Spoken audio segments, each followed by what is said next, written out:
Welcome to the AEW Collision post show. It's your boy ABE from DET. I am that bald bro for the NYC. We here. Another collision is in the book on a Saturday night. Nothing like professional wrestling on a Saturday night. Just reminds me of the old Saturday night main events. Not the shit show you get now. I'm talking the old one. Not what you get now. Don't get it confused. Yeah, man, we got no old Bergs tonight, man. We got no 60-year-old guy who gets gassed up walking to the ring, man. We got some real graps, man. We got some. Well, hold your horses. You did say we don't got 60-year-old men. We are to about close to the show. My bad, but I gotta be fair here. Let's just get into it. The start of AEW Collision. We got that old man we talking about, Dustin Rhodes, but he is the TNT champion. He's coming out, getting his roses as he should, and out comes that dastardly jackass Don Callis and his proto star Kyle Fletcher. You knew what was happening. The collision, the face-to-face. He was going to let him know what he was going to do, and that's exactly what Kyle did, and it got his ass knocked the hell out the ring. Dustin Rhodes stood tall. Your thoughts about the opening of AEW Collision? I mean, we're starting out with the TNT champion, Dustin Rhodes. I mean, and first off, what a great promo that he cut, you know, setting the tone for tonight. I mean, just talking about his journey, almost four decades in the business, and about all his failures, all his shortcomings in life, and his message to every one of his fans, everyone watching was, you know, no matter what obstacles come your way, just keep stepping, keep moving forward. And that's what Dustin Rhodes has done the majority of his career, and that's why he's your TNT champion today. But like you said, that damn Don Callis and the Protostar coming out there, and you know what? I love the fact that they are wasting no time whatsoever, because Kyle Fletcher has every right in the world to feel the way he does. He was promised a one-on-one match. He was kicking facts. He was not telling no lies. He wasn't bullshitting. He wasn't talking in circles. He hit straight to the point. Like, I am owed a one-on-one shot, and he's calling the shot right now. So I think, like I said, I think Dustin Rhodes' days are numbered as champion, because, like I said, the Protostar, he is ready right now. The moment is right now for him. So I think it's going to be a lot sooner rather than later that Dustin's going to be in the crosshairs with the Protostar in that 1v1 for the belt. And, you know, I'm not expecting a long, lengthy run for the Natural. Not at all.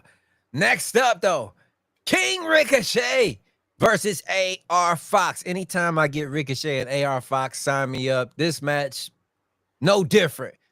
Two of the best in the world right now, especially AR Fox. I feel like he is underrated, but he is not rated higher than the guy who got the win with the help of the Gates of Agony ringside. Ricochet with the dub tonight on Collision.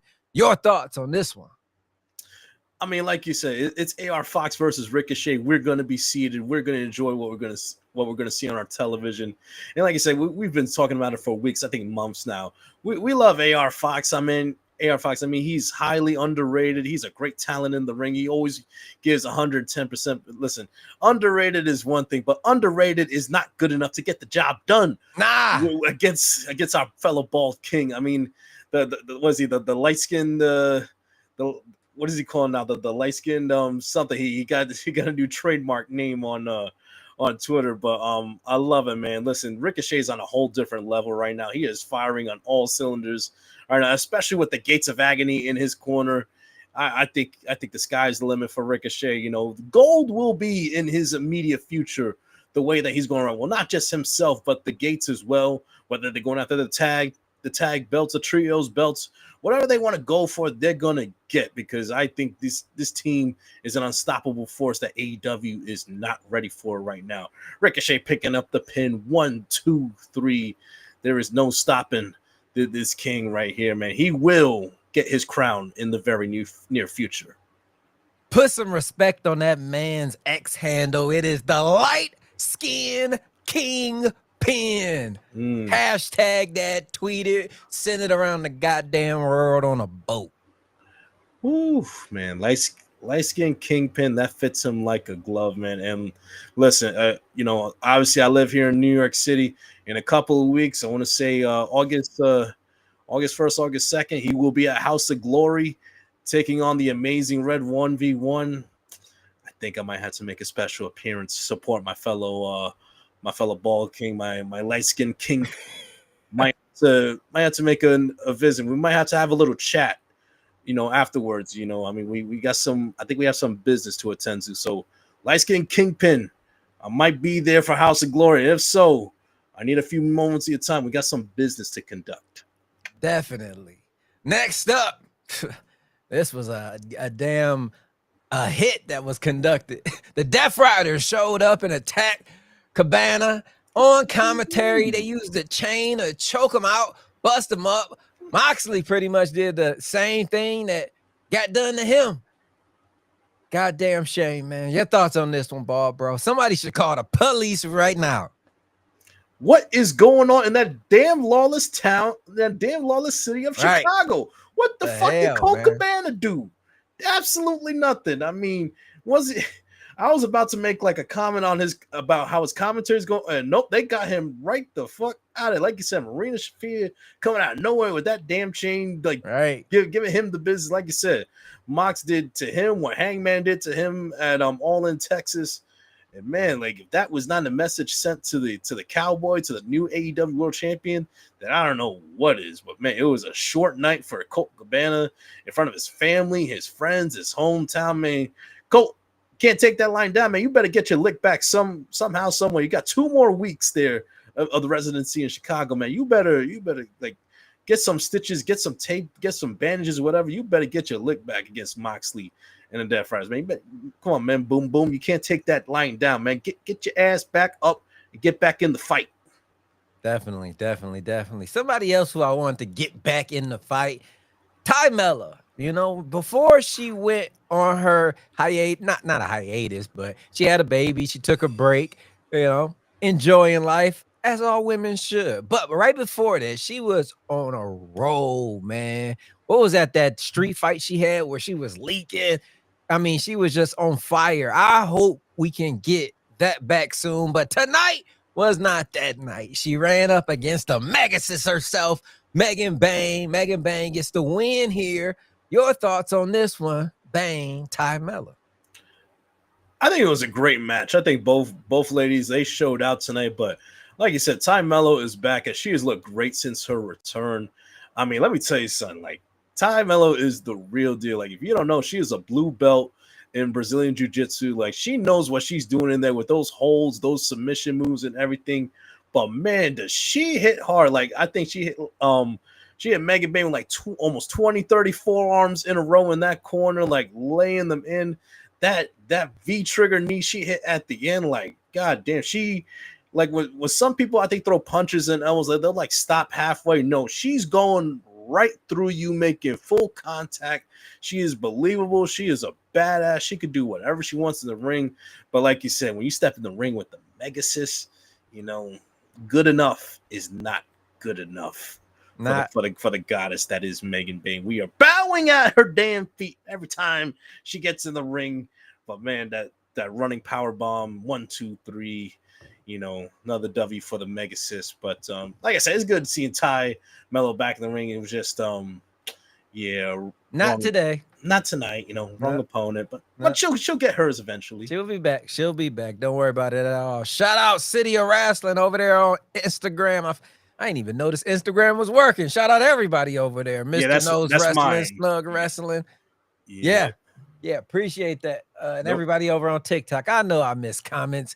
It's easier to see them if you're on YouTube. My bad. I'm lazy, man. We're going to get some moderators one day. All that good jazz. Mm-hmm. Next up, though, Windsor, who had a nice package. This is what I like. When you don't understand certain wrestlers, where they come from, who is this? A nice promo package would do, and that's what she got. Led to this match. I knew she was getting a dub. She defeats Valkyrie. But how you feel about Windsor and her role she's been on lately? I mean, yeah, like you said, great video package for Alex Windsor, and if you don't know, she is soon to be Mrs. Will Ospreay. If you don't, she is soon to be Mrs. Will Ospreay, but she is amazing. She is fantastic. If you haven't checked out any of her work in the British UK scene, like especially her work in Rev Pro, like she is amazing. You guys are in for an absolute treat. And this was a pretty damn good match. I think all the ladies on Collision tonight, they all showed out. They all showed up. Fun match with her and Valkyrie as well. Like, we forget how good Valkyrie is. Like, she definitely deserves more time on TV. But Windsor, great performance tonight. But you know what, man, we'll come back to it later on. But I'll spoil it right now. At the end of the show, we get breaking news. Next Saturday night on Collision for the ROH Women's Title, it will be the Fallen Goddess Athena versus Alex Windsor. It's actually a rematch. They had a previous match for ROH Global Wars back in Grand Slam Australia earlier this year. So this is a rematch in the making, and man, this is coming out of nowhere. 1 week from tonight. I don't know, something's brewing. And that match came about because Athena came out on the balcony talking that talk, and that brought out Toni Storm. Toni Storm came down and said, "I'm the only bitch in a balcony, not you." Chased after her. All hell broke loose. She basically want her to sign that contract and fight right now, but Athena's playing it smart. She's going to wait her time and pick the right moment, like you should. Just like you would the Money in the Bank, you're going to do the same thing with this situation. Interesting stories to be told with that contract. But your thoughts on this interaction with Toni Storm and Athena? I love the fact, like, even from Wednesday all the way till now, they are wasting no time telling us what the next program is, what the next feud is, and what the next big match is in the women's division. Like, a lot of us fans have been waiting for forever for Athena to be full-time on AEW television. You saw Wednesday, and now you see tonight. Like, the wait was worth it, in my opinion, because she already has that big star feeling from just this past week on AEW television. I mean, great promo from that balcony, trying to egg Toni to, like, beg her to sign that contract, get on her knees. But first off, that's not going to work with Toni Storm, because she doesn't have a problem getting on her knees. You don't never tell a tramp to get on her knees. Yeah, if you just go back and look at the highlights for her match with Mercedes, she gets down and dirty, and what I mean, down and dirty. Hey, man, we're going to get flagged here. Get on course. Get on course. I have never seen that shit in a wrestling ring. Never. She's fucking wild. Like, goddamn, I love that woman. But, man, when they do clash in the ring, like, I mean, it's going to be magical. But I don't think it's going to be anytime soon. We got Forbidden Door season coming up. That's a collab show. So I think a little bit further down the line, but I think Athena's going to play it smart. She's going to play it perfectly, keep Toni Storm guessing. And when the time is right, the Fallen Goddess will strike.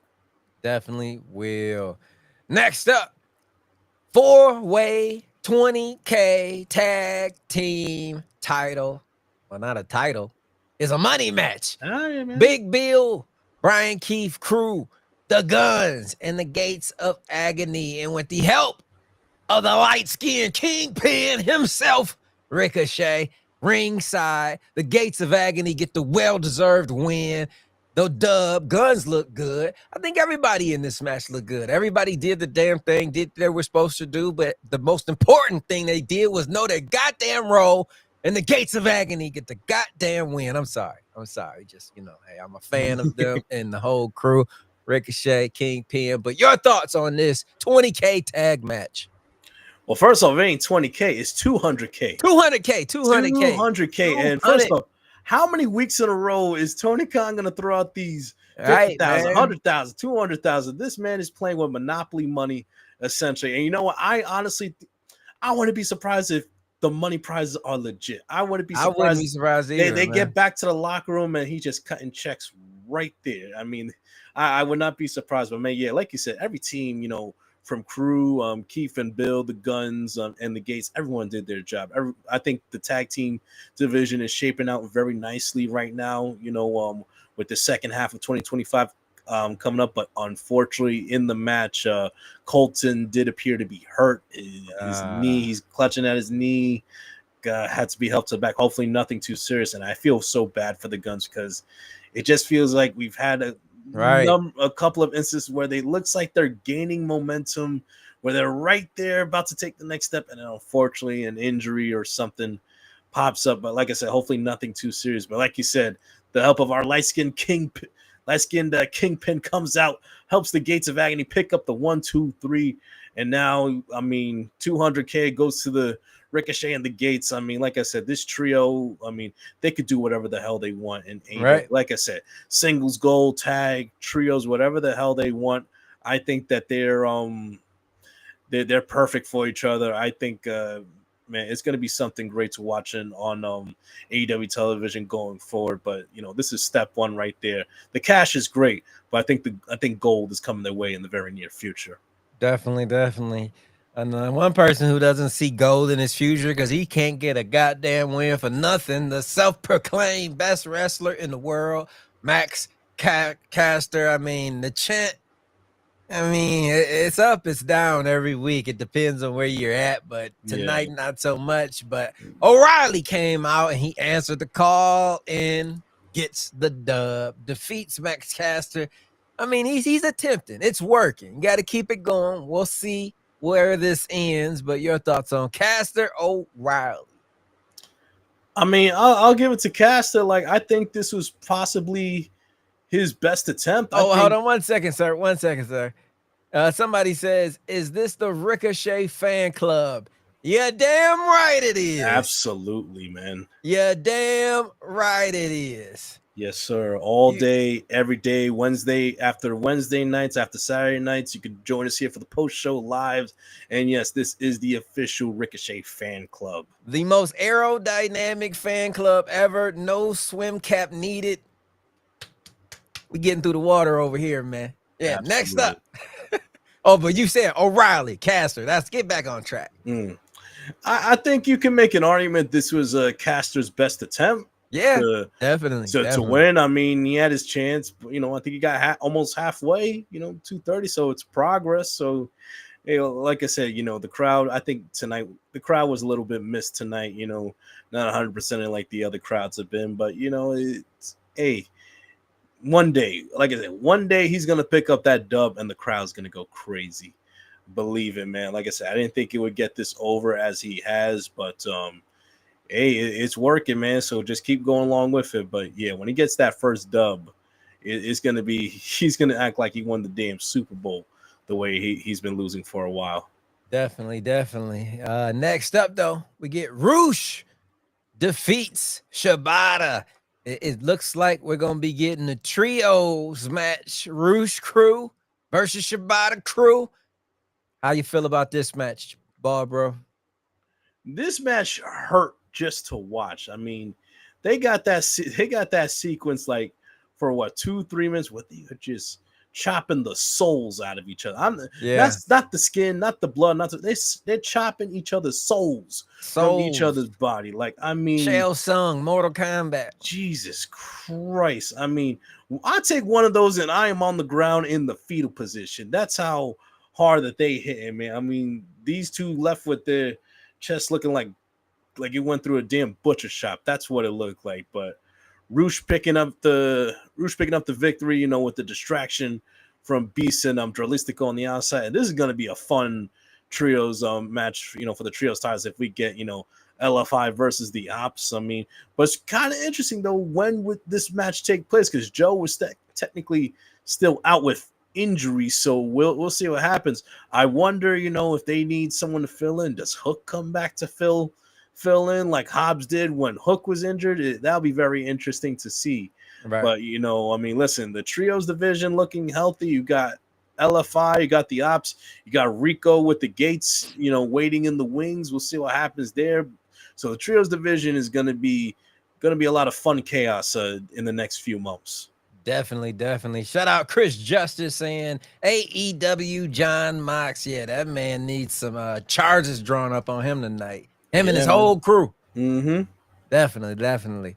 Next up leads us to the main event where the Don Callis family tried to get a win, but not tonight. The baby faces, Dorado, Bandito, Bailey, and Knight get the win. This was an exciting main event. We always say this every week, like, oh man, there's a bunch of people in the match, but AEW can execute multi-person matches. Everybody gets their shit in.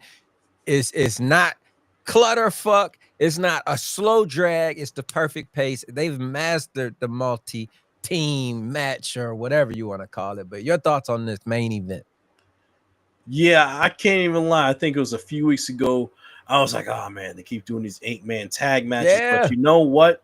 Like taking a step back, taking a deep breath, like, dude, they knock these out of the park every time that they put them on. Because, like you said, they figured out a formula, like whether it's the pacing, the right pieces in the match, whatever it is, they just work. They just flow perfectly. There's no spots where they're too cluttered, where they're waiting for their spots or waiting for their cues. They are going at 100%. And I feel like today, with the faces, it was just the perfect for, you have Dorada and Bandito with Jet Speed.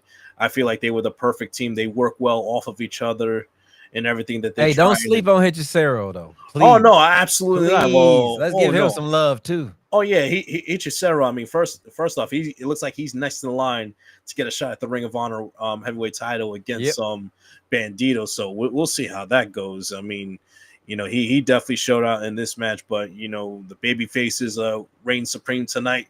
First Bandito hitting the 21 plex on Rocky Romero, then Dorada on the top rope hitting the shooting star press 1 2 3. Great way to end the show. Fun show from start to finish. But yeah, like I said, they figured out a formula with these 8-man tag team matches where they just knock them out of the park all the time. And I have no problem with them giving me like one of them every week. I'm totally fine with that.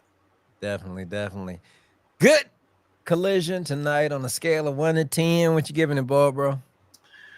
I'm gonna give it, it was good show, good in-ring action, good pacing. Not a lot storyline wise, but it's okay. It's Collision, man. It's all about grabs tonight. So I'll give it like an 8.7, 8.8. I think it was a solid B plus show tonight, in my opinion.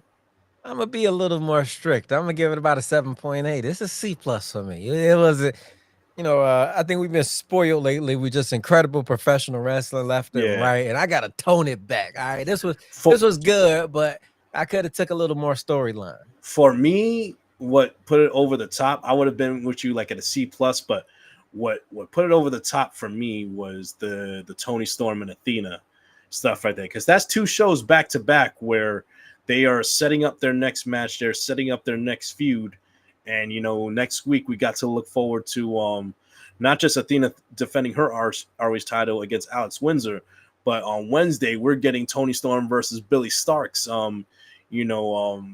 That's Athena's apprentice pretty much. So, we got the story built in right there. Whenever that clash happens, it's going to be amazing. So that's what put it over. That segment, that interaction between those two puts it over the top for me, why I give it that grade. But I mean, I see where you're coming from though. Yeah, definitely. It's gonna get better. It's gonna get better. Just being strict. Yeah. Quick comment before we get out of here. Let me read this one from Miguel. He says, "Do you see possible women's blood and guts match between Tymella, Anna Jay, Queen Amanana, Harley Quinn, possibly Willow Knight, or whomever you decide as the 5th person versus Megan Bain, Penelope Ford, Tekla, Sky Blue, Julia Hart? God damn it, sign me up. I don't even need to think about this one. I'm all for this, Miguel. 1000%. Oh, absolutely. And you know what? You look at those 2 teams right there that you just mentioned. They all fit. They've all the 5 faces and the 5 heels. They've been feuding with each other for months, for the majority of the year. So it all makes sense. And it's like you get a blood and guts match, like it'll be the first women's blood and guts match that AEW has ever done. And I can already like see the scenario in my head, like especially if you get Willow on the faces and then everyone else on the heel side. Like I can tell you right now, Sky Blue is the one who's going to get thrown off the cage, because Sky Blue in hardcore matches, she's a damn baller. She shows up to perform. I'm feeling like she will be begging Tony Khan, like, please put me in that spot. And then Willow would be right next to her, like, yeah, I'll throw her off the cage and we'll have a nice, good and fun time. And then you putting Queen Aminata and Tekla in a double cage with those 2 always going at it, like they are the definition of it's on site whenever they meet. Oh, I cannot. I really hope that's the direction they go with Blood and Guts this year. Like, get the women in there, man. Trust me, the women, all those 10 women that we just announced, like they have no problem going, getting getting dangerous, getting dirty, getting all bloody, just destroying each other, like, just to have their hands raised at the end. I am 100% on board with this blood and guts idea. Definitely, definitely, definitely. Before we get out of here, group chat. You guys been on fire with the clips. I see the algorithm rolling. Tell them what's going on, man. What's popping over group chat? Group Chat Wrestling Podcast. We just did actually our first live stream yesterday. Just fooling around, playing some games here and there.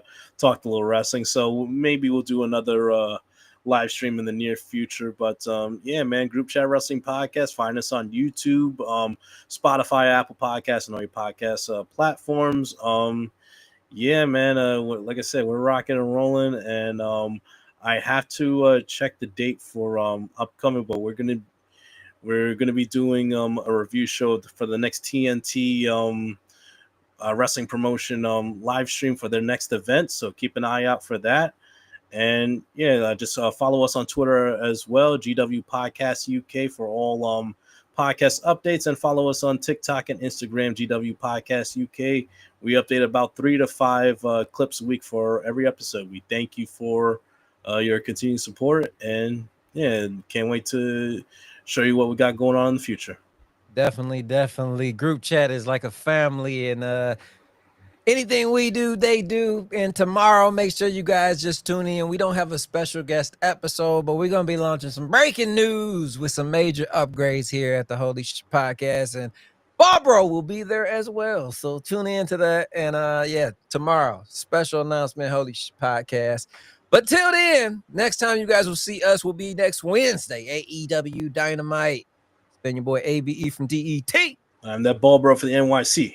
You guys have been tuning in to the AEW Collision post show by the Holy Shhh Podcast. Peace.